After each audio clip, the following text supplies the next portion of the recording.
In today's video, I'm going to teach you how to change line weights in Revit.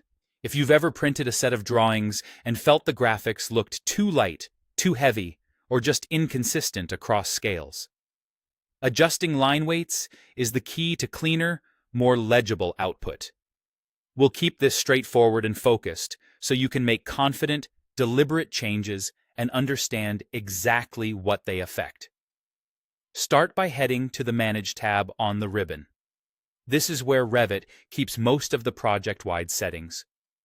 From there, open Additional Settings and then select Line Weights.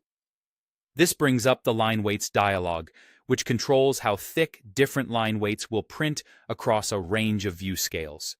In this dialog, you'll see columns labeled by scale such as 150 or 1M100. Each column represents how your lines will print at that scale on paper. The rows correspond to line weight numbers. Think of these as slots that Revit uses to define thickness. Categories and object styles reference these numbered line weights, and this table determines how thick each one actually prints. To make a change, click into a cell and enter a new value in millimeters. These values are not model dimensions. They're plotted thicknesses. In other words, you're telling Revit how wide that line should appear on the printed page for that specific scale. Smaller scales, where drawings are more condensed, often need slightly heavier values to remain readable.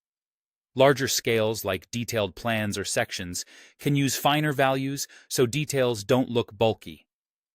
A practical way to think about this is to reserve the lower numbered line weights for light elements like surface patterns or fine details, and the higher numbers for bold elements such as cut profiles and key outlines.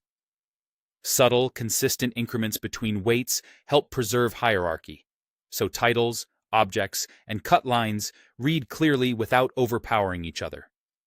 It's also worth noting that these settings apply across the project, so changes here will influence any view that uses those scales. If consistency across your sheets matters, and it usually does, adjust with intention.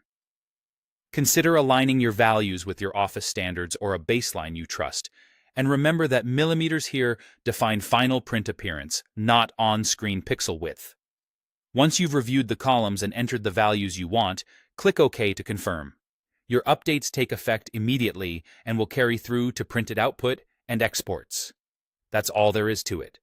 By navigating to Manage, opening Additional Settings, choosing line weights, setting millimeter values by scale, and confirming with OK, you gain precise control over how your drawings communicate on paper.